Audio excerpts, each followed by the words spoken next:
Thank you everybody for joining me this morning. This is a special live edition of the Solid Sports video blog. This is episode 156. Today's date is December 5th, 2020. Thank you so much for joining me today. I'm Troy West. Sorry I've been gone for a while. I had some internet issues again, some other issues, but I'm glad to be here this morning. I say I go live, everything will be much easier, much smoother. Don't have to worry about time or anything like that. Just hoping my internet don't go out on me while I'm on here. But thanks everybody who's going to join me or join me. Got a lot to talk about. I ain't been on here in 2 weeks, so I'm gonna try to sum up everything that I want to talk about. We're gonna talk about college football today. I usually don't talk about college football that much, but things starting to get interesting with the Big Ten with their issues and the SEC did and everything else. So we're gonna talk about that today.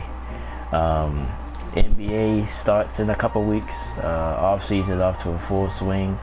The big trade between the Washington Wizards and the Houston Rockets, Russell Westbrook for John Wall, pretty much straight up. I talk about that. Talk about the Lakers as the pieces they added. Talk about the Christmas games as well for this year. So we're going to talk about all that today. And NFL Week 13. I think the last week I covered was Week 11. So I got some new power rankings to go over today. I give you all my picks for Week 13 in the NFL. As the NFL started to get interested as well. Steelers stayed undefeated.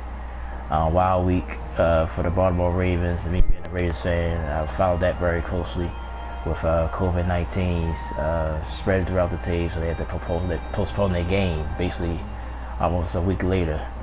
And then they play a weird day again on Tuesday this week. So a lot to talk about. Like I said, I apologize I haven't been on here. Happy holidays, by the way, to everybody. The people that really know me, I'm not really a big holiday person. People that really know me know why. There's a few reasons, the small reasons why I don't have children of my own. So I just don't be in the spirit for that reason. I don't have to, go shopping. I have to do all that little stuff, put up the tree and all that. So I never experienced that because I'm not a parent myself. And the second reason is, I lost, like I said, I lost my mom about a year ago around Thanksgiving time. I lost my father in this month. Actually, his anniversary was the other day. And I had an older sister that passed away a day before New Year's. So this time of year is just not good for me. Even going all the way back to August, I have an aunt, even though she's been gone for about almost 25 years now. It's just this time of year is just not good for me. So I'm not a Scrooge, but I'm not one of those ones where be in the spirit all the time. So I know that rubs some people the wrong way, but just be honest. So that's just where I come from with that. So happy holidays. I'm not going to really talk about the holidays again, so I want to get all that out there. I hope people understand my position on holidays, because it's sort of going, just sort of had to explain myself about that, or people thinking I'm trying to ruin anybody else's holiday. I hope, with 2020 being as bad as it is, I hope everybody's holiday is great, just to shine some light on this year. I just hope everybody have a good holiday, but I ain't gonna touch on that. I'm not a holiday person though. So let's just go ahead and get started with the topics of the day. Like I said, I want to cover some college football. I normally don't talk about college football that much, but the Big Ten, Ohio State. Well, Ohio State will play today. They will play Michigan State today at noon. But the game in question is the Michigan game the week after. And then the Big Ten has a restriction on basically got to play 6 games to make it to the title game. So I guess the limit is, will Ohio State make the playoff? The rankings, they're number 4 right now. Alabama's number 1, Notre Dame's 2, Clemson is 3rd. And then Ohio State stats at 4. Then you got Texas A&M at 6-1 at 5. Florida at 6 at 7-1. Now Florida, not just because I'm a Florida fan, but I always like to put out there that I'm a fan of these teams, so it won't seem like I'm being so biased, but I'll be happy to see Florida get in there somehow. Cincinnati at 8-0, they're 7th. Georgia at 8th, and 9 is Iowa State, and 10 is Miami. I didn't know Miami was 7-1. Now the other teams that's under the 10th spot that's interesting, BYU is interesting because BYU pretty much never canceled any games. They played all their games that they could play this year. They 9-0. So a lot of people think BYU deserves some love, maybe to get into the college football playoff. Oklahoma is interesting to me as well because Oklahoma have been playing some good football of late. They started off slow. I think they started off 1-2, and now they've won 5 in a row. And I've seen some of their games. They look sharp now, like they could challenge someone, but they got 2 losses, so that's what's going to be their issue. With 2 losses, I doubt if anybody with 2 losses get it this year for sure. Alabama looks like Alabama again, as always. Notre Dame, I haven't seen any of the games, but they 9-0. So Clemson only lost was to Notre Dame, and that was without Trevor Lawrence. So a lot to unpack. I see Ohio State games. They look sharp as well, but just I don't know where I stand on that. Just 4 games. Can you let somebody in these teams? Most of these teams have played 8-9 games. Basically double the games because the Big Ten overall didn't start their season until late. Them in the Pac-12. Pac-12, I don't even see any. What's the nearest Pac-12 team? It's no Pac-12 in the top 15. I don't think. Nope. So the Pac-12 ain't gonna make it. Ain't gonna have a chance to get the playoff anyway. And the best team out there was USC, and I think USC started in the 20s. I think ranking-wise anyway. But yeah, Ohio State, I don't know, I think they do have a problem. Hopefully, like I said, they get this game in today. They had issues with COVID as well, but Michigan is suffering from COVID right now, the football team. So they already not playing this week. But they're gonna need that game to get the six games to play in the Big Ten championship, which would be, I think, against either Northwestern, who's in the top 15 as well, and Indiana, even though Indiana lost their quarterback for the season. So yeah, so it's going to be interesting to see how college football shapes up. But let's just say if they win today, Ohio State, they win today, and they can't play with Michigan next week. I guess, do anybody think they should still get the playoff? I don't. It's hard. I mean, first of all, the Big Ten shouldn't have made up these rules for this season. You know, despite it being COVID and everything, I think they should have evaluated things more. But I wouldn't have no problem if they don't get in. But if they do, I wouldn't have no major problem with it. I'm sort of on the fence with it. I think they look good on the field. So hopefully they get it. Hopefully they just get the 6 games, because I think if you get the 6 games, I think nobody have a problem with it. And then play in the Big Ten championship as well and win that. So if they win out, I think they probably wind up holding on to their 4th spot, or maybe even going higher, because Notre Dame and Clemson are going to play each other again. And I think Alabama won't be touched either. So I'm talking, bro, but how you doing, man? But I see you over there. I was just trying to finish my point. But yeah, that's college football. I usually don't talk about college football, but that's where I stand on that.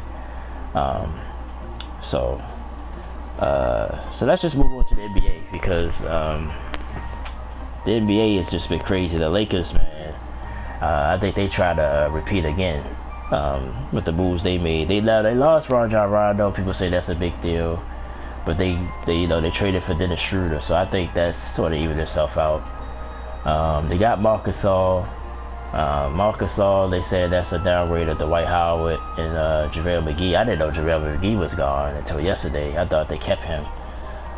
So now the front line is a little thin if they just got Marcus Gasol back there. So I think that might be an issue.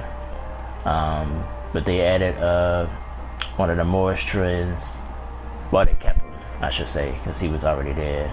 LeBron signed for 2 more years. Anthony Davis signed he signed a 5-year deal. Of course, they got the option on the last year. So the Lakers, to me, got to be the favorites going into the season again. And honestly, that's who I'm gonna do a special NBA preview when this get close to the time. I think the season starts the 22nd, which I think is a Tuesday. So I'll probably do a special probably that Saturday. I'll probably do a special preview the whole NBA season. This NBA season, if it holds up, because they're gonna try to do the traveling this time. They ain't gonna go on the bubble this time. So we'll see if COVID messed that up. But they released half of the schedule yesterday, so they've been flexible. They only released half of the schedule yesterday. So I think if they had problems or had to postpone games, they can maneuver and maybe they'll try to eliminate some teams and do a bubble again like they did last year, because it was very successful. They had no positive tests. They was able to get the rest of the season, they get the championship, the finals in. So I think they try to be flexible for that. But yeah, the Lakers, man, they made some moves. Clippers got Serge Ibaka, so that's interesting there. Of course, I'm gonna talk about the Westbrook John Wall trade in a few seconds. But no major surprises. Just most people signing and staying. Drew Holiday going to Milwaukee. I wonder if that'll help the Bucks.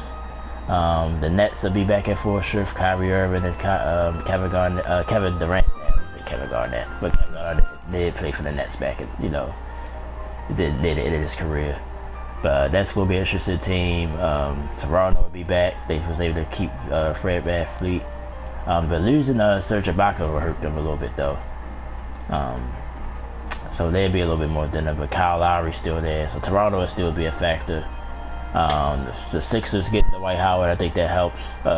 Joel Embiid, Doc Rivers. Let's see if they can get them straight. The Philadelphia 76ers, so they gotten better. So like the East ain't just no cakewalk like it normally is. It's probably like 5 or 6 teams that can probably come out the East this year. And then after that, it falls off a lot. But Westbrook going to the Eastern Conference, that'll help. The Wizards will probably be a factor as well now, at least a little bit more of a factor. Bradley Beal coming back healthy as well.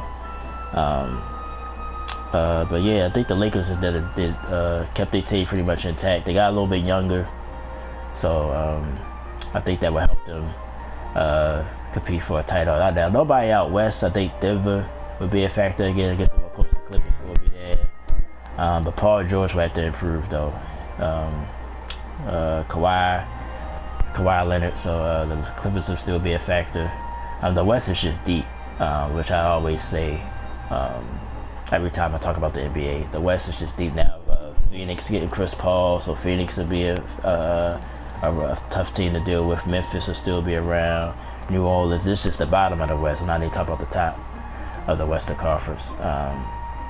Like the West is just it's no bad team. It's no easy game. The Kings will be effective. They locked up De'Aaron Fox. The Kings are young and hungry. It's just a lot of good teams in the Western Conference. So for that factor, it's not going to be easy for the Lakers, but I still think they're the best team because they got 2 of the top 5 players in the NBA, so that makes them the best team. But I think Denver, Jamal Murray really grew on me. I thought Denver was just, they're a nice team, but once the playoffs started, they they had a rough playoff run, but they did get to the Western Conference Finals. But Jokic and Murray, I think that'll help. And then if Michael Porter Jr. take a step forward, Denver can be a factor. Actually, I like Denver more than I like any other team other than the Lakers. I think I like the Nuggets more, even more than the Clippers this year. And like I said, Utah, I forgot about Utah. The Jazz will be a factor. Donovan Mitchell took a step forward. I think they need like one more like piece, to put them over the top. Oklahoma City, of course, losing Chris Paul, they probably take a step back, but they still got a nice little young team. Like, there's no bad teams in the Western Conference. Like, I know it's probably teams I'm forgetting off the top of my head right now, but we'll see how things turn out in the West. But I think the Lakers are definitely should be the favorite to win the whole thing again. But now with this half a schedule, I don't think you can afford to get off to a bad start, because if they go back to the bubble, that's going to be like I say, you might get eliminated from the season just like they did last year. Even though most of the teams were there, it was 22 teams there. But I think you want to be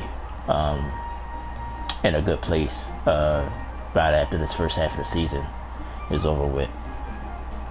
All right, well, it's a lot of intriguing games, but let's look at the Christmas schedule games. That's when the NBA really gets started anyway. Even if things was normal, Christmas Day is usually the big day with a lot of good games.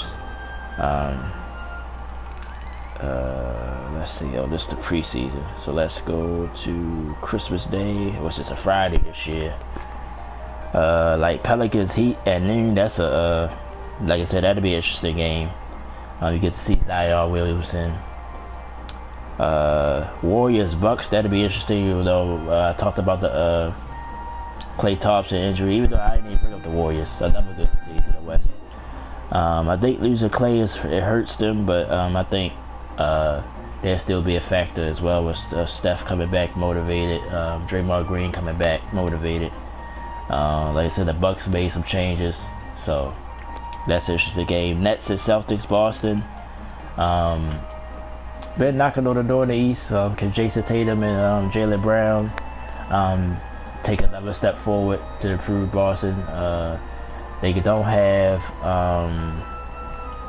Kemba Walker for the first couple of weeks. I think he got a knee injury, so he won't be there. They said mid-July, mid-January when he comes back. So that's a little bit of a hole for Boston. But the Celtics just deep. They signed they lost Gordon Hayward to free agency. Well, Charlotte gave him $120 million, which a lot of people don't agree with at all. They think he got overpaid, but he got his money and he's gone. So Mavericks Lakers, that's a big game. Dallas is another team. That's the team I was thinking about. That slipped my mind now. Luka, you see what Luka did in the bubble. Look like he's going to be a top 5 player in the next few years. The kids, I think he's only 21. I think he turned 21 in the summer. But he's been playing professionally since he was about 14, 15 years old. But I like Luka, I like Dallas, I like their game. But they're going to need Kristaps Porzingis, who's been he's been a monster when he's been playing, but he's been hurt. I think that hurt them in the playoffs when they went against the Clippers. A lot of people thought they maybe would have beat them if Kristaps was able to play the whole series. So that's a huge factor. But Dallas is one of those sleeper teams, I think, in the Western Conference. They had the best offense, but they lost Steph Curry, the little brother of Steph Curry. He went to Philadelphia to play for his Doc Rivers, who is his father-in-law. So that's interesting. But that's a big loss for the Mavs. But I think they added someone in the offseason as well. So Dallas will be a team to look at throughout the season. And then the nightcap, the late game, Clippers Nuggets. Of course, rematch of the Western Series with the Nuggets being down 3-1. They came back from 3-1 twice. That's, just think about that. You down 3-1 twice. They were down 3-1 in the first round of Utah. They came back. They was down 3-1 to the Clippers. They came back. But then once they got to the Lakers, that was it. I think the Lakers beat them in 5 games. Yeah, so like I said, I like Denver though. I like the Nuggets. They definitely improved things on me. I thought they probably still need a little bit more. But Jamal Murray to me is a legit scorer and star that can carry the team. That's what I thought they didn't have, somebody that can get you buckets with his time, and he's been the guy. I think Michael Porter Jr. is going to get more time now. So Denver's somebody that's Denver and Dallas. 2 teams probably nobody talking about. I think could probably do something in the West. Clippers, like I said, the Clippers are talented. They deep, but until they do it, I don't know. They still need a point guard. That's their biggest weakness. But the Christmas games is a good lineup this year. A lot of interesting games, so can't wait for that. Which is less than 3 weeks. I think training camp already started. Some teams reported yesterday. Kyrie Irving made some news yesterday. I think, they tried to make it news. He stayed. He didn't come to the press conference, but he put out a statement. I think they just being cautious because of COVID. But he'd be at camp. But then they say James Harden didn't show up to camp yesterday. He's still, I think, upset at the Rockets. We're about to talk about that right now. I think when this trade happened, let's say it was like Monday, Tuesday, Russell Westbrook for John Wall. When I first heard it, I was like, what, like, I just didn't understand it from both sides. Well, I think slightly, I mean, if you want to say who won the trade, which I think is too early to say, but I mean, you got to say the Wizards did, because at this point right now, Russell Westbrook is better than John Wall. But, John Wall is younger.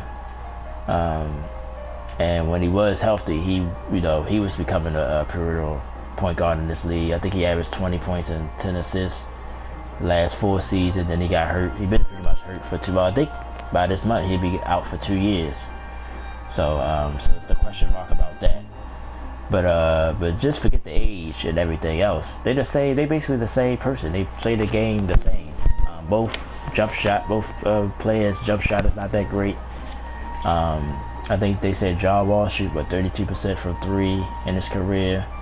So he's never been, Westbrook never been a real pure jump shooter. He can get hot. Well, both of guys, they can get hot for a minute, but as far as consistent jump shooters, they're not. They like to drive to the basket. John Wall more of a pure point guard to me than Russ. Even though Russ can definitely pass the ball. He averaged a triple double, 3 years in a row. So Russ is slightly, is more accomplished in his career, former MVP. Yeah, that was interesting. But excuse me. I was like, yeah, he's trading for the same guy now. Houston did get a first round pick for 2023. So I think that sort of evened it out, since Westbrook is the more accomplished player. But the trade overall, I didn't understand it. I really didn't, But Russ, he wanted to be gone, James Harden wanted him gone. This is all the reports. They didn't want to play together, so one of those will be moved. Houston going to try to hold on to James Harden. They basically draw their line in the sand. But he ain't report the cap, so we'll see if he reports or not. They got a new coach, new regime, new GM. Daryl Morey stepped down, and Mike D'Antoni, he joined the Nets staff with Steve Nash. They just didn't renew his contract. So, but they got Paul Silas' son, the coach. I like Paul Silas. If he got any of his daddy in him, he'd be a good coach. I think John Wall. Well, all right. Let's talk about the Wizards for a second. Then, I think Bradley Beal can play with Russ just like he can play with John Wall, because Bradley Beal, he's a shooter. So, now I know he'll probably get his isolation here and there, but overall he can shoot the basketball. So, Russ, when he want to go inside and try to create something inside, he can kick it out to Bradley and the other Wizards around. The Wizards, I think they're going to be a bottom part of the Eastern Conference now. John Wall, you probably wasn't sure, so you can look at it from the Wizards standpoint why they did the trade. And Houston, just to maybe try to appease James Harden. Maybe that's why they made the deal. But we'll see how it works out for both teams. But I think right now, today, if you had to choose, I think it's better off for the Wizards short term. I think long term it could help Houston as well. Really, both teams have reason, So, like I said, it's just if you look at the trade by just the players, it's the same guy. But I guess, like I said, James Harden wouldn't play with Russ no more. Russ wanted to be gone. So that's just how that goes.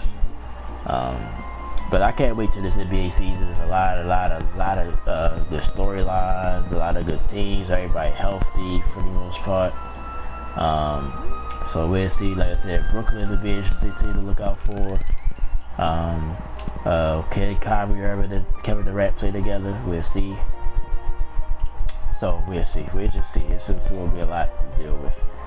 Trader cast. I just hope, like I said, everybody can stay COVID free, I guess you could call it, and get this season in. But the NBA is smart. They always make good decisions. So I think putting out half of the schedule is smart, because I think, like I said, they adjust and maybe try to go to a bubble if they have a lot of issues with COVID, since they're going to try to travel.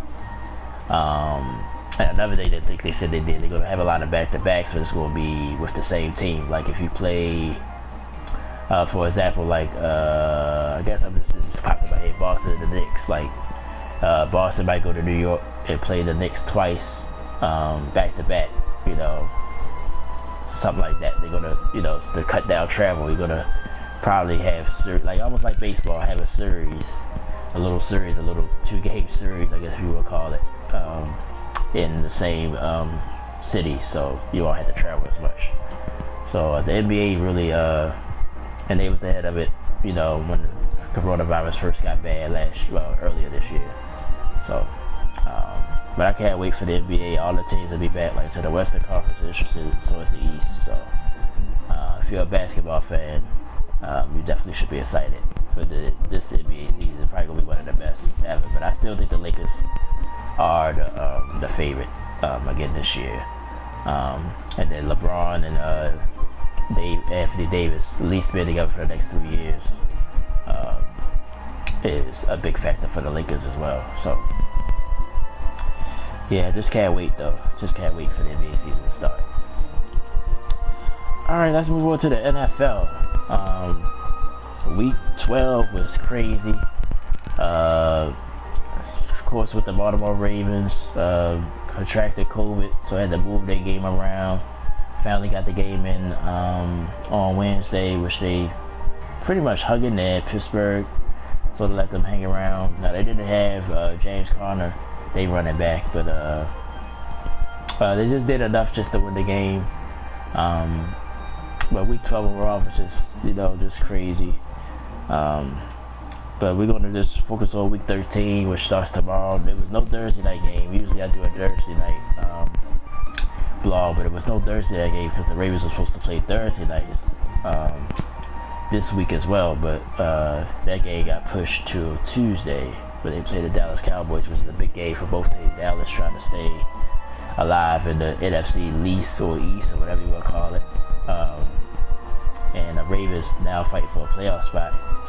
So that's a big game Tuesday night. There's 2 games Monday night, but we're going to talk about all that. In fact, let me pull up the games here, because I'm going to pick every single game. I got my Big 5 list here. The 5 biggest games of the week. I also got my power rankings. Right? I did a power rankings in 2 weeks because I haven't been on. Yeah, I'm going to pick all the games here, and then I'm going to get to the power rankings as well. But the NFL, people surprised that it even got to this far in the season. Really only had 2 outbreaks. Of course, the Ravens, which I just mentioned, they had an outbreak, and the Tennessee Titans a couple of weeks ago, well, last month or so, they had a big outbreak of COVID as well. But the NFL was able to maneuver around it and still get the games in. They moved bye weeks at first. But now, you know, it's no bye weeks left, so it's going to be interesting to see if something happened again. Like it did with the Ravens when they had to move their game, basically postponed it 3 or 4 times, and finally got it in on a Wednesday, which was kind of weird to watch it. Then the time of day it was 3:40 kickoff. It was just weird all around, but at least they got the game in.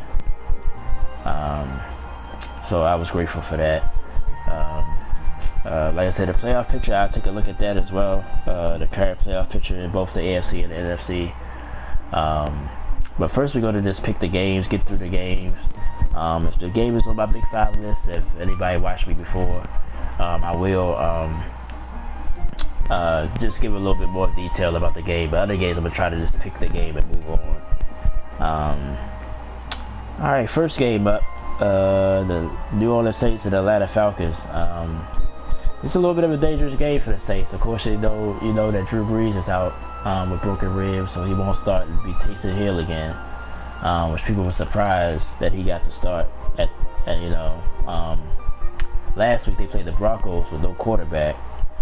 He didn't look too good, but he had to do too much because the Broncos, they have a quarterback. So, but Taysom Hill, you see flashes. I think he can throw the ball, but he's more of a read option quarterback. Takes the read option, run the ball. He runs for a lot of touchdowns, goal line touchdowns. But the Falcons, dangerous team. Raheem Morris been having them play harder. They look sharp the last couple of weeks. Matt Ryan been looking good. So this is a dangerous game. New Orleans only a 3-point favorite on the road. But I'm going to go with the Saints here. I think they need this game. Let's try to keep pace to clinch the #1 seed in the NFC. And the Falcons, no offense, they just do have a bad game. They've been playing well of late. But division games are always tricky. I think the Saints is going to put up some points. They're going to at least get the 20s, maybe the high 20s. So I think the Falcons is going to probably put some points on the board. So I'll go with the Saints here. I think the 3 points is pretty much fair. I'll take the Saints outright to win that game. Detroit Lions and the Chicago Bears. Lions in a mess right now. They lost their coach, Matt Patricia. They fired him right after the Thanksgiving loss. The Bears, of course, they've been stumbling. They lost 5 in a row. I think Mr. Trubisky gets the start for the Bears. Chicago, I don't know. This game was tough, but I'm gonna go with the Bears here because I just think they're due for a win. I think the Lions, with losing Matt Patricia, everything that's going on there, I think the Bears at home as well. I'm just gonna go with the Bears there. Bears 3-point favorite, by the way. And I'm just going to go with the Chicago. I don't really care a major reason why. I just think the Bears will win this game. I think they're due for a win. Cleveland Browns and the Tennessee Titans. This is on my Big 5 list. Both teams come in 8-3. Tennessee 5.5-point favorite. This is a huge game for playoff implications in the AFC. Titans had a couple of shaky weeks, but then they got it back together. Derrick Henry playing at an MVP level at least the last couple of weeks. But both of these teams are similar. The Browns, ain't nobody talk about the Browns because they're the Browns, first of all. Even though they're 8-3, a lot of people don't believe in them. They haven't played a real tough schedule this year. Probably their biggest win was against the Colts a few weeks back. But these two teams play similar style of football. They want to run the ball, control, play action, things of that nature. Defense, create turnovers, create opportunities. Cleveland do get Myles Garrett back. He was on the COVID list. He's back, ready to go. But honestly, I think the Titans just played a little bit better, and I believe in Ryan Tannehill a little bit more than I believe in Baker Mayfield. And the Browns, sometimes they want to get away from running the ball. I think they might try to do that this game for some reason. I think that would cost them. And I think the Titans is playing a little bit better. I'm going to give the Titans the win here. 5.5. I guess you could say that's, that's about right. And I think the Titans are going to, want to win this game and lock up that division, get a home game in the playoffs.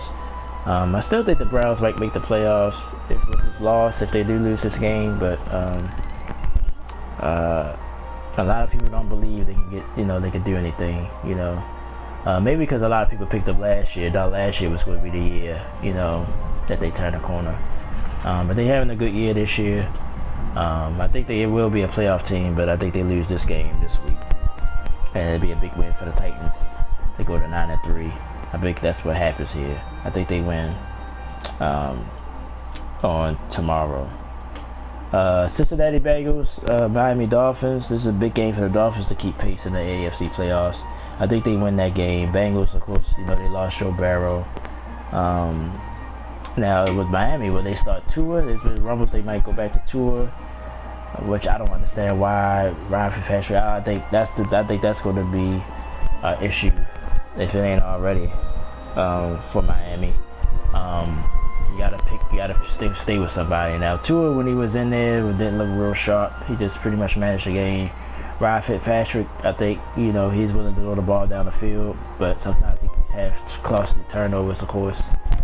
But I think if whoever they go with, they gotta stick with him. Don't keep going back and forth. If they're gonna go with Tua, go with Tua. If not, let Ryan finish the season. But I think by next year, you gotta go to Tua, for sure. But I think Miami will win this game. Cincinnati, just too injury prone. I think Joe Mixon ain't played in weeks. I don't even know if he's playing tomorrow. So I think Miami should take care of business and win this game and stay in the playoff hunt in the AFC. Jaguars, Vikings. Jaguars 1-10, Vikings at 5-6. Minnesota. That bump in the road against Dallas disappointed me, but I still think they might make a push at the playoffs, especially if Arizona falls to the LA Rams, because that'll make both teams 6-6. Vikings, shouldn't be in this position. They got off to a slow start during the year, and it might cost them a playoff spot, but I think they still have a slight chance. They gotta take care of business here, and I think they will. 10-point favorite. I don't know. Jacksonville been playing people kind of tough, so the 10 points I probably wouldn't take that, but I think Minnesota will win the game outright. Las Vegas Raiders at the New York Jets. Jets are 0-11. Let's just touch on the Jets for a second. I really don't think they're gonna win a game this year. I'd be shocked if they beat anybody. They just look so bad. Like, they're just terrible, man. But this 0-16 Jazz, man, what? I think Detroit went 0-16. I think it was about 0-8, 0-7. And then Cleveland did it. What was it, 2015? They went 0-16. So it's been happening a lot more lately. So I'd be shocked if the Jets win this game. But the Raiders, they had a disappointing week last week. But I still don't see the Jets beating them though. I think John Gruden to have Derek Carr and the crew ready for this game. Vegas is 8.5 favorites. I guess that's all right, But I don't see the Jets with any games this year, but Raiders got to take care of it. They got to stay alive in the AFC as well, so can't go and choke this game away. But I don't think the Jets. I don't see it. I don't see the Jets winning this game at all. So I gotta go with the Raiders here, and I guess the 8.5. I guess you could take that to the bank as well. Colts and the Houston Texans. This made my top 5 list, my Big 5 game list. Colts, of course, was rolling. Then they faced the Titans and got ran over. So that was disappointing for them. But I don't think they're gonna bounce back. I got the Texans winning this game. One of my little upsets this week. Colts is 3-point favorites. I think Houston's been playing pretty well of late. I've been saying this week, Deshaun Watson, his stats looks like if they wasn't losing, they'd be MVP level stats. He's been playing pretty well. They ain't losing because of him. They ain't 4-7 because of him for sure. Now the defense been terrible. J.J. Watt finally showed up Thanksgiving Day. Like I said, I think he would have to keep that pace, get that defensive player of the year, J.J. Watt back. But I think Houston, I just think the Colts, their defense is pretty good. I think they was I think they still top 5 in defense, which is somewhat surprising because, it's kind of quietly. But I just got a feeling about the Houston. I think they got some positive momentum. I like what Romeo Cornell is doing. Like I said, the defense is playing better. Phillip Rivers haven't been playing that bad. He's been playing pretty well.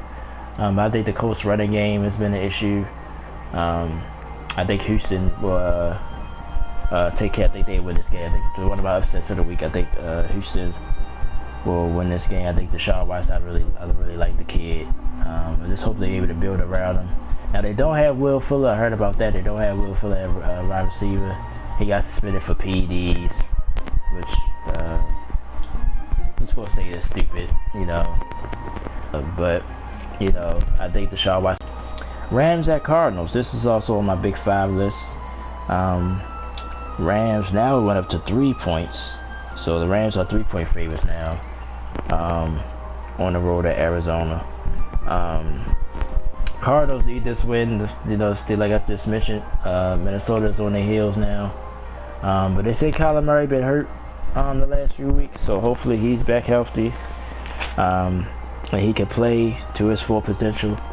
But I ain't gonna lie, I like the Rams in this game. I just think they're just a little bit better than the Cardinals. It's just that simple. Now I don't like everybody know I don't really care for Jared Goff. Jared Goff to me is just a quarterback. He's not terrible, but he's not great. I think he really relies on the system to help him out, and he runs the system well at times. He's had monster games, but I think if the Rams running game don't show up, I think that the offense gets stalled. He can't. To me, I don't think he's commander of the offense. I think it's raw Sean McVay. I really believe that. Now I see why McVay gets a lot of credit. I used to say, well, you know, yeah, he's a good coach, a good young coach. I think I'm older than him. I'm 37. I think McVay is like 34, 35, something like that. I just don't see it in Jared Goff, man. I really don't. But I still think they win this game because Kyler probably had to do too much. And if he's still hurt, then that's going to hinder him. They said make him, you know, run the ball more because he's a running quarterback. Quietly, you know, he runs the ball a lot as well. Get a lot of yards running the football. But I think they're going to need that Kyler against this Ram defense. I think Aaron Donald and the crew will be after him. So I just don't think it's a good matchup for the Cardinals, even though the Rams just laid the egg last week as well against San Francisco. And the 49ers deserve a lot of credit for how they played this year with all the injuries and everything else. Now they got to move because of COVID. They got to move out of California, and they had to play in Arizona, so they'll be sharing the stadium with the Cardinals probably for the rest of the season. So, but we'll talk about the 49ers when we get to their game. But I think the Rams will win this game to try to keep up with the Seahawks for the NFC West and a playoff spot as well, the NFC. I think this loss will hurt the Cardinals. Like I say, because I think Minnesota is going to win their game, so they'd be tied for that final spot in the NFC. New York Giants at the Seattle Seahawks. This is actually a division division leader matchup. Seahawks leading the NFC West, and the Giants, as of right now, is leading the NFC East at 4-7. But they just lost their quarterback, Daniel Jones, at least for a few weeks, I believe. They gotta go all the way to Seattle. I just don't see the Giants winning this game. Seattle 11-point favorite. I don't know if I would take that. I think that's kind of too big. So the Giants defense had been playing pretty good all season long. And I think Russell Wilson, they're playing a little better of late. He had a little rough stretch. They probably knocked him out of the MVP race for now. But DJ Metcalf, man, that man, he's a man among boys, man. At receiver, I really like him a lot. I raved about him when they drafted him last year. He had a good rookie year. He had a monster year this year. So I think Seattle will take care of business. I think they win and stay above in the NFC West. This game made my Big Five because of other reasons. Green Bay Packers hosting the Philadelphia Eagles. I was saying the 76ers. Got the Sixers on my mind. Eagles 3-7-1. Green Bay at 8-3. Green Bay pretty much wrapped up the North. I think Minnesota's too far behind. That's the only team that got a shot to me. So I think the Bears and the Lions want to continue to struggle. I think Minnesota might make a push, but I think they're too far behind. I think Green Bay will definitely win this division. But they trying to stay. They want to get that first round bye. You know, so I think they win this game, but the Eagles are just a mess. I think once the Green Bay take care of business, there's going to be a lot of rumblings in Philadelphia. I already heard about Doug Peterson might lose his job. Will he go to jail? It hurts. Over Carson Wentz. Carson Wentz was struggling all season long. And I think with that situation, I don't think it's all Carson Wentz's fault. Philadelphia have had injuries on the offensive line. Wide receiver, they had nobody. You know, Alshon Jeffrey, they played this year. Deshaun Jackson, they played that much this year. So he haven't had his full complement of offensive weapons. And I just mentioned the offensive line. Miles Sanders, I think he's been in and out of the lineup. So it's been a lot of injuries around him, other than himself, because, you know, he's been hurt himself the last few years here and there. So I just think it's going to be all hell in Philadelphia after this game. So that's why I had to put it on my Big Five and just get my thoughts on it. We'll see how they treat it. Like, I see if he struggles, will they go to Jalen Hurts? They usually already bring in Jalen Hurts for a couple of packages plays. You know, he runs a little read option or whatever he does, and then Caution comes back in. But they said Jalen Hurts will get the first team reps and everything else. So things in Philadelphia are starting to get really, really out of hand. But basically, everybody say that if somebody got to go, it's going to be Doug Peterson, because he's the coach, first of all, and then cost of his contract. I think if they cut him outright, I think they'll have to eat like $60 million or something crazy number. So Carson Wentz ain't going nowhere. It might be Doug Peterson, but I don't think he deserves to lose his job personally. I think he's still done a good job overall. Now this year, yeah, it fell apart, but I think it's been a lot of injuries as well. So, but that's how the NFL goes. If you don't win, you could be out of a job quickly. So, and I think it's going to start getting louder, because I think they're going to lose this game. So I'm going to go with Green Bay. 8.5, I guess. Why not? I guess go ahead and take that. They might win by about a touchdown or so. New England Patriots at the LA Chargers. This is a little bit of a game. Patriots trying to stay alive in the AFC playoffs. Chargers 3-8. Another coach on the hot seat, Anthony Lynn. Now, with Anthony Lynn, I don't know. I think if he has something to do with Justin Herbert, because Justin Herbert has been the bright spot for them this year, drafted him 6th overall. If he has a lot of hands-on with Justin Herbert, you got to consider keeping him, because whatever he's doing something right. Now, I don't know what's wrong with this Charger defense. They blow a lot of leads, and they blow a lot of games. I think most of their losses is, I want to say, just off the top of my head, I think 6 of the 8 losses is by one possession. And, you know, usually that's like a coach stat. Like, you know, you shouldn't be losing these close games, and usually always turn to the coach, no matter what the situation is. So maybe that's why Anthony Lynn is in a lot of trouble. And then how the last year went as well. I guess you should factor the last year as well. But me, like I said, if he got a lot to do with Justin Herbert's development, I would keep him. But if he don't, if it's more the offensive coordinator or other people around Herbert, then maybe you think about letting him go. But yeah, with this game, this will make things crazy. I don't know. That's why this guy, this boss guy, like, yeah, that look like some Hitler type crap. He was on here earlier. He might be still in here. I don't know. But you know, he was upset that I didn't speak to him right away. Yeah, I was wondering about that too. I didn't bring it up. I didn't say anything.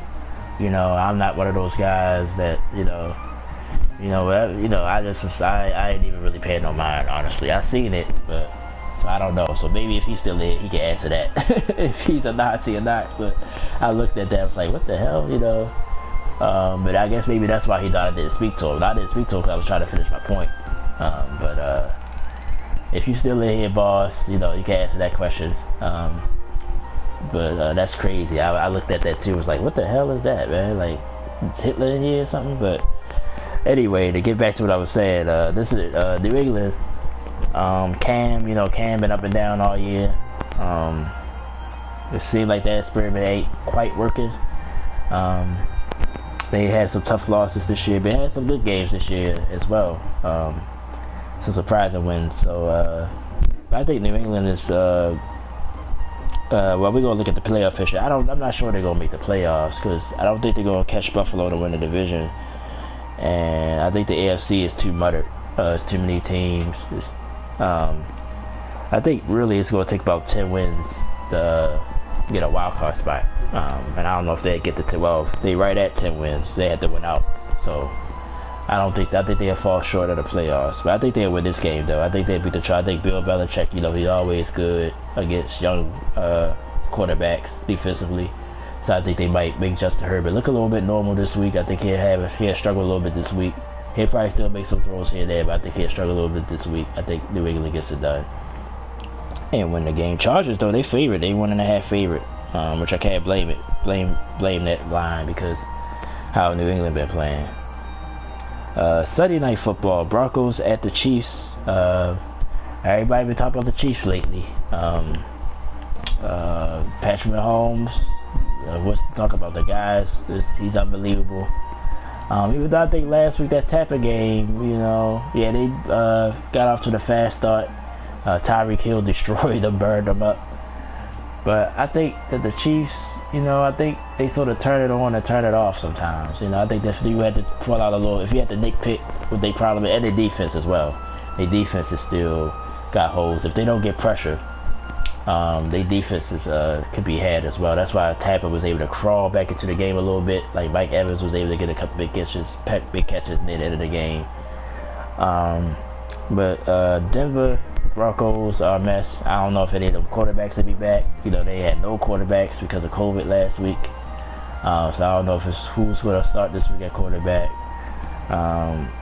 The Chiefs, I think they really try to catch Pittsburgh for that number 1 seed. The Chiefs are 13.5 favorites. Now I think that's high because, like I said, division games, I don't care how the other teams. The division games are always kind of close for the most part.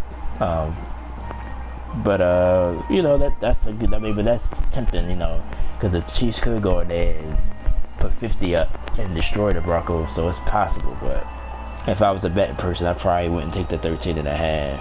But I think the Chiefs will win this game easily. Maybe just like last week, Tampa might try to. It might be a little push or whatever. Whoever plays at quarterback for Denver this week. But the Broncos, rumblings out there too. Should they let everybody's jumping on John Elway and things of that nature? Should they make changes? So, but I think the Chiefs will win this game pretty easily. Denver might make it a little interesting in it, and that's just what the Chiefs do. Or the Chiefs might be losing by 10. That's another day. The Chiefs they make it interesting though, but you always can feel that they're the best team. But I think they win this game pretty easily, though. All right, Monday, it's actually 2 games because of all the movement from last week. So the Steelers-Washington football team game is actually 5 o'clock Monday afternoon.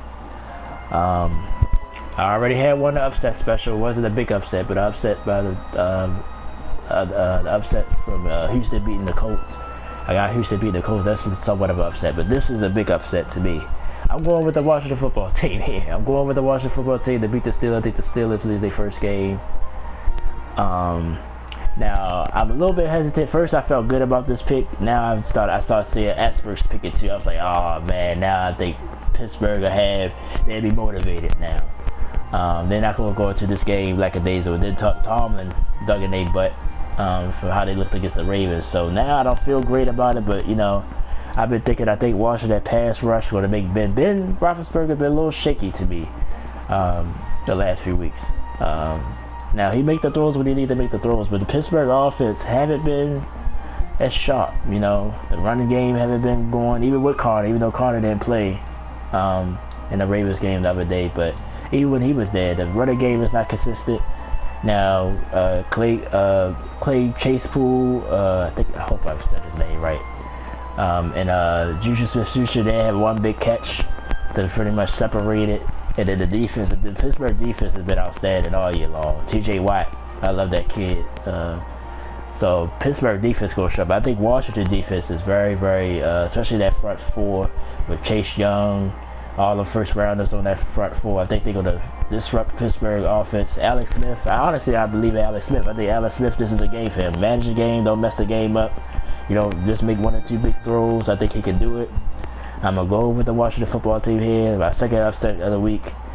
At Pittsburgh, just a 7-point favorite. I definitely won't take those points. Even if Pittsburgh win, I think it will be another close game. The weirdness of playing on an early Monday afternoon, all this factors in. I think Washington goes in there and they win this game. I picked Cincinnati against Pittsburgh 2 weeks ago, and that fell on my face. Pittsburgh blew them out. This might happen again. They might blow out Washington. I wouldn't be surprised by that. But I just think the Redskins could keep it close with the pass rush, messing with Ben. Ben can't move around like he used to no more.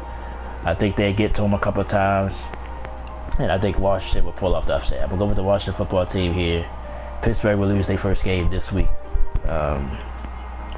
Hopefully. Because, like I said, I picked them against them a couple of weeks ago, and they blew up in my face. But I just got a feeling. I think Washington can get it done, but I don't feel as good as I did earlier in the week because now I see all the experts are picking them. This will be the game they lose, and then what Tomlin came out in that press conference said basically talked like they just lost the game against Baltimore. But I think they deserve to get chewed out. They should have blew the Ravens out. They should have that should have been a blowout. And I'm a Ravens fan, and I was shocked, how close the game was. But I think Washington gonna take advantage. I think Alex Smith. You're going to see one of the Alex Smith games. I think Washington does it. So, that's my second upset of the week. This was an interesting game as well. This is the real Monday night game. The regular 8:15 kickoff. Buffalo Bills at the San Francisco 49ers. Bills, another team flying on the radar like Cleveland is. And they're 8-3, but a lot of people talk about them really being a serious contender. The Bills, to me, I think the offense played pretty well. It's just been the defense, to me, has been a little bit disappointing. Comparing it to last year to this year, I think the defense has been a little bit, had a little bit. The Arizona game that they lost, they gave up 30 points in that game. But I think the Bills will still be alright. I think they'll win this division. Now the 49ers, I just brought them up. They got to play in Arizona Monday night, so it won't be in San Francisco. I think that's going to bother them a little bit. But way Kyle Shanahan has these guys playing, all that they have injuries out the ass. Like the Niners have a lot of injuries. Talk about them in Philadelphia. They had a lot of injuries this year. No Jimmy Garoppolo. I think Bosa been out of the most of the year. My man Nick Bosa, he was hurt before the season started. So the Niners have suffered a lot of injuries, but they still 5-6.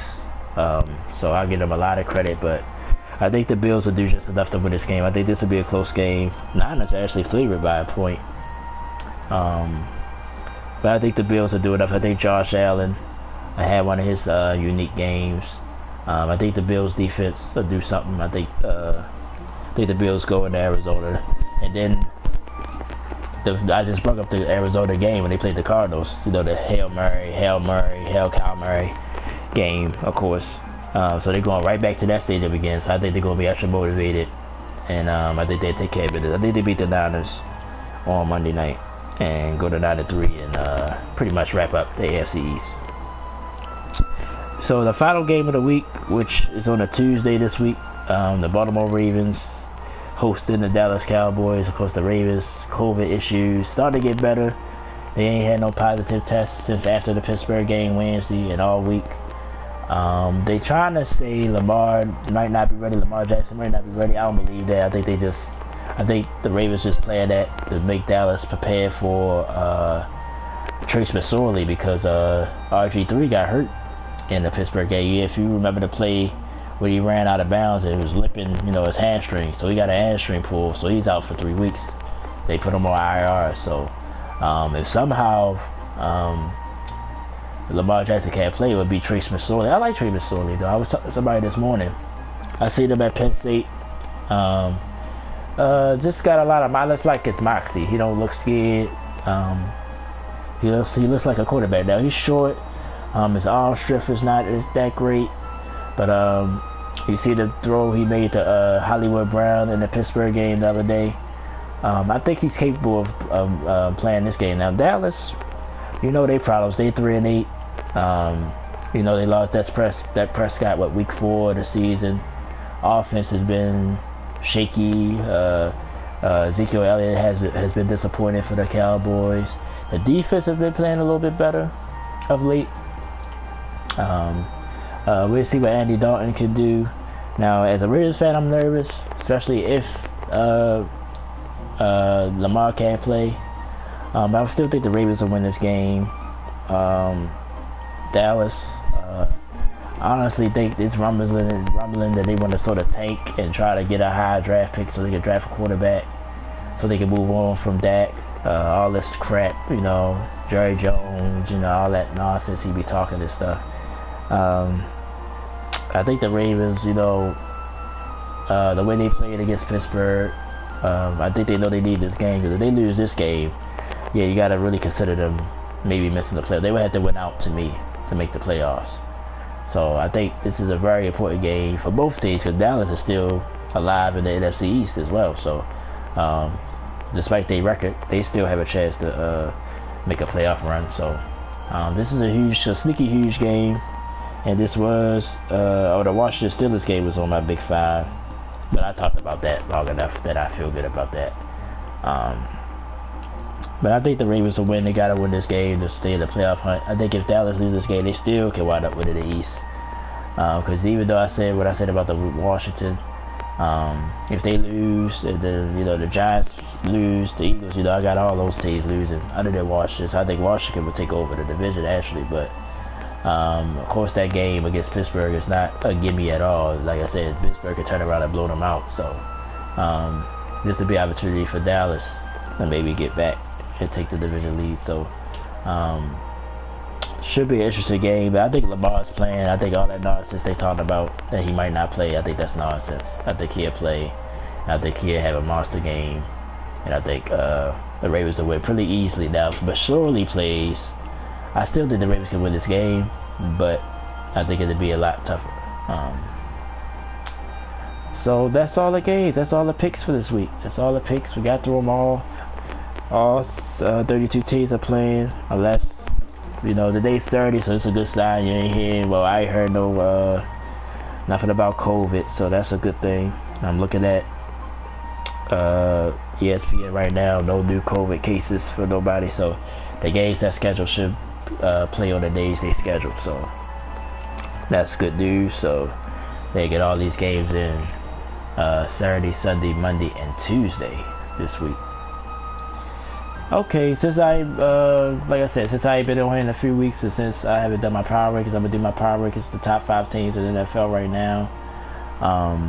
I usually do it on Thursdays, but like I said, I didn't do a Thursday blog because of my internet issue, and because there was no game Thursday, so that's why I said I'll go live today. So yeah, I usually do it just like everybody else do, a top 5 power rankings, so I'm gonna go through that in a few. But like I said, I just want to thank everybody who came in and joined me this morning. I just appreciate all the support as always. But let's go ahead and get the power rankings out the way, then I talk about what's going to come up on the channel and everything else. So number five is always tough for the power rankings, even if, especially during any time of the season, especially doing now, there's so many teams that deserve to be in the top 5, at least be in the 15. But I had to show love to the Tennessee Titans. They've been playing well the last few weeks.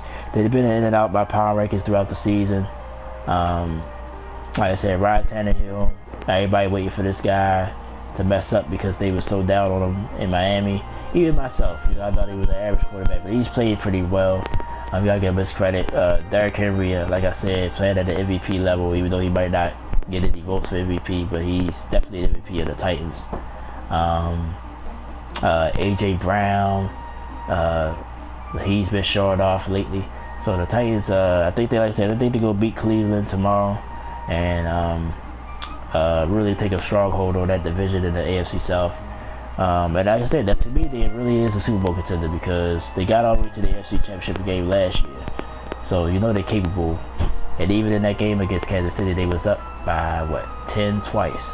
I think they was up 10, they was up 13-3, and then 17, something like that. I know they was up 10 twice, but Kansas City, of course, came back and won the game. And like I said, the Titans with that formula with running the football, and if their defense get a turnover too, that's their formula. And Mike Vrabel deserves a lot of credit as well for Coach of the Year as well. You can just tell he got a control of that team. So I like the Titans. I got them at number 5. At number 4, the Green Bay Packers. They've been in and out of my top 5 as well all year long. Some of their losses, like the loss to Tampa Bay, was shaky. It was like, what, getting blown out like that. Aaron Rodgers, though, he's quietly having another Aaron Rodgers year. He's in the MVP discussion. It's just the Packers defense, of course. Even though they played pretty well against Chicago, but it's the Bears, whose offense not that great anyway. But got to get the Packers credit. They lead their division, which they're going to win. Like I said, unless Minnesota really make a real big push. I don't see Detroit or Chicago climbing back into the division. But they already 3 games up of all those teams anyway. So I think they'll win the division. I think Aaron Rodgers will be in the MVP discussion all the rest of the year. I think they'll beat Philadelphia this week. So I got them at number 4. And number 3, the New Orleans Saints. Now, some power rankings was shaky on the Saints because Drew Brees ain't playing right now, but they still 9-2. Still got the best record in the NFC. The defense has been outstanding. The Saints defense, with Cam Jordan and Malcolm Jenkins and that crew, the secondary, has played very, very well. Like I said, Taysom Hill, he's been getting the job done. Now last week it was sloppy. I think he only completed like 5 or 6 passes. Like I said, but against Atlanta, they're gonna have to put up some points. I think the defense will be able to hold Atlanta down a little bit, but I think they're gonna have to put up some points this week. But I got them at number 3. I think especially when Drew Brees come back, they'll be a Super Bowl contender as well.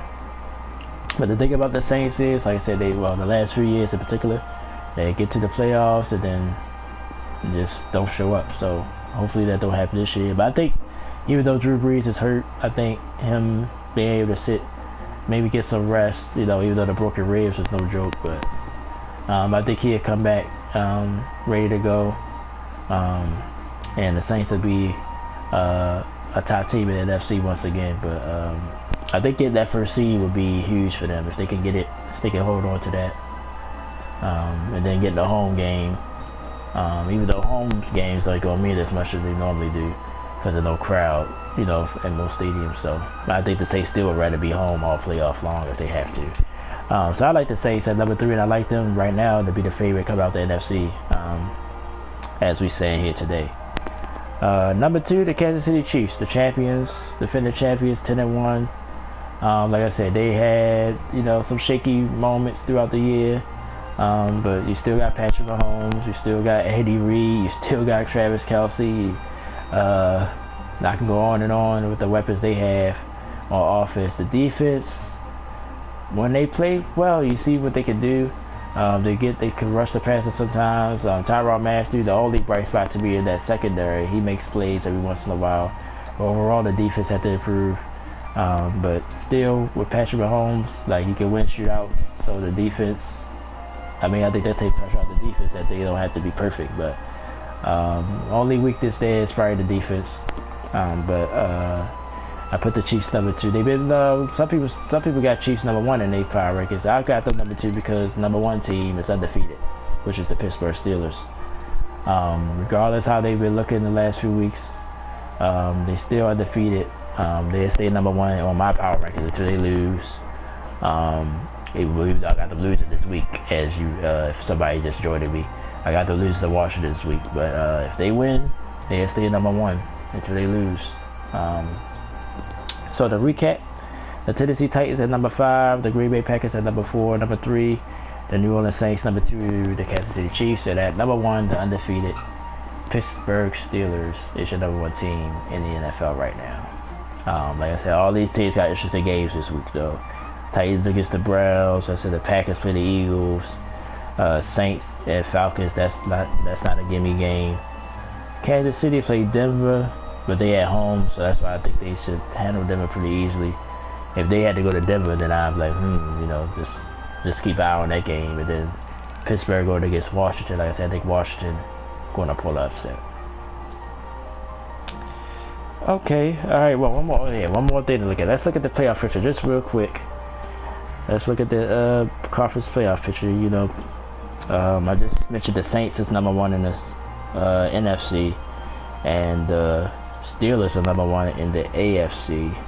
But let's just pull it up just to be sure. Let's see. Take a long for the load on my phone. But okay, now let's go to playoff picture. But I think especially in the NFC, I think it's the NFC going to pretty much stay the way it is. Okay, this is the AFC. Pittsburgh at number 1 at 11-0. Kansas City number 2 at 10-1. Then Tennessee leading the South is 3rd. 4th is Buffalo leading the East. Then the wild cards come in. Cleveland at 8-3. They the 5th. Number 6 Miami at 7-4. Number 7 is the Colts at 7-4 as well.